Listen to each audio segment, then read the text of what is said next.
When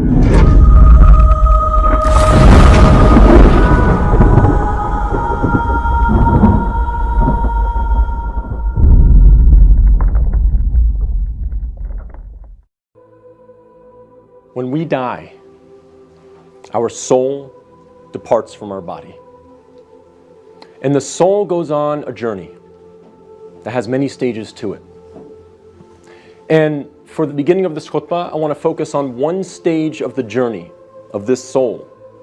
And that is when the soul descends into the grave to be reunited with our bodies. And when the soul is coming down, it witnesses the janazah, the funeral. And your body is laying there on the ground, wrapped up, getting ready to be buried. And you're descending and you're seeing this, and you're hearing it, you're experiencing it.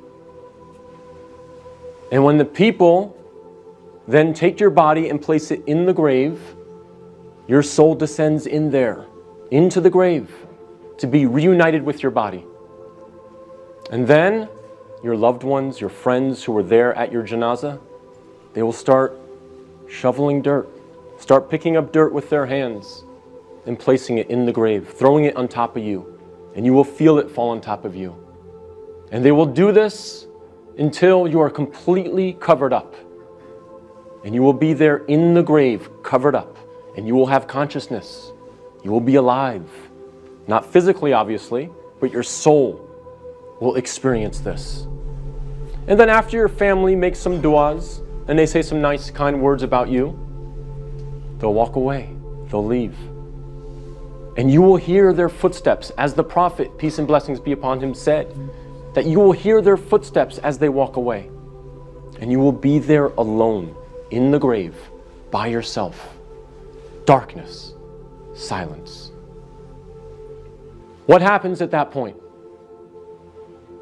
Two angels come to you, Munkar and Nakir. And they ask you three questions.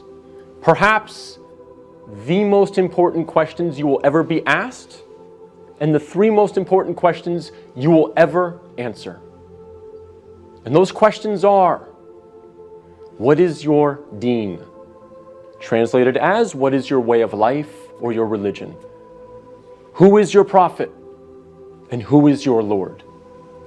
Not necessarily in that order, but those are the three questions. And if you answer these questions correctly, all three of them, your stay in the grave will be one of peace. You'll have peace. You'll have pleasure.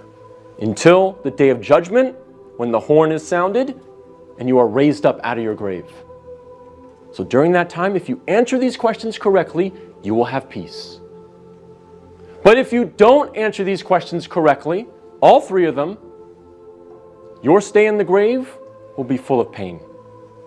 So we must answer these questions correctly. But here's the problem.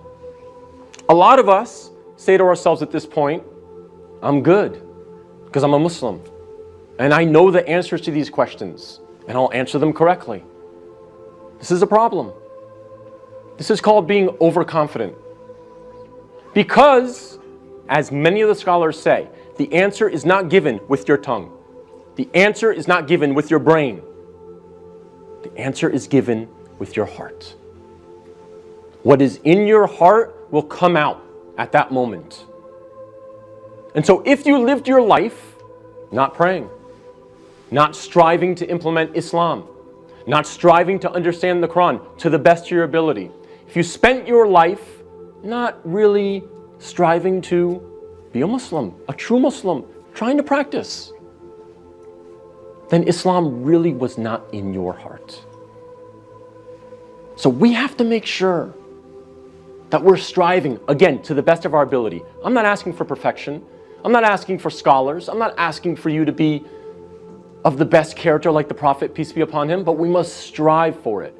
So that on that day, when these angels come to us and they ask us these questions, what is in our heart will naturally come forward. The answers, the correct answers will come forth. And not the answers of, I was striving for something other than the pleasure of Allah. So we have to make sure that Islam is in our hearts, not just on our lips. not just in our mind.